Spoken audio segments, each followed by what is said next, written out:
A political storm erupted live on national television, and it took only seconds. Good Morning Britain invited Chancellor Rachel Reeves to defend her explosive new budget, but the interview instantly spiraled into accusations of media bias, political conflict, and broken promises. Viewers were furious, social media ignited, and suddenly, the budget wasn't the scandal, the interview was. It happened on Thursday morning. Reeves sat between Ed Balls and Susanna Reid, ready to explain her controversial tax decisions just 24 hours after unveiling the autumn budget. But the outrage began immediately.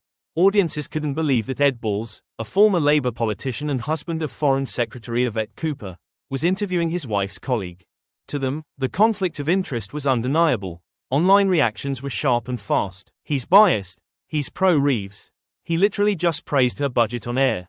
The criticism spread quickly, with many insisting Balls had no place questioning a chancellor from his own political circle. Meanwhile, inside the studio, tensions were rising.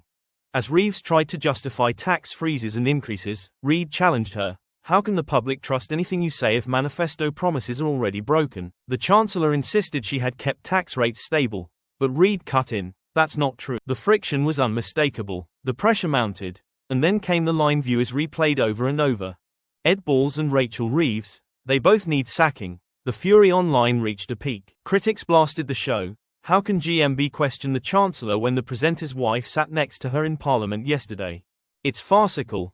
Biased broadcasting at its worst. Reeves, already defending her budget, now had to defend her credibility. When she claimed the manifesto only promised not to raise income tax rates, Reid fired back again, exposing the original wording. You said you would not increase taxes on working people. That was the promise. Reeves pushed on, admitting that working people would pay more because thresholds were frozen, but insisted the impact was kept to a minimum. For viewers, the damage was done. What should have been a budget explanation became a televised credibility crisis. When the cameras cut, nothing felt resolved.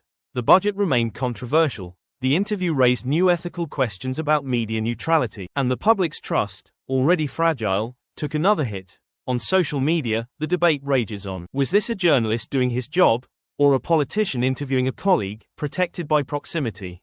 One thing is clear. This was more than a GMB segment. It was a collision of politics, perception, and public anger, unfolding live, in real time, for the entire country to witness.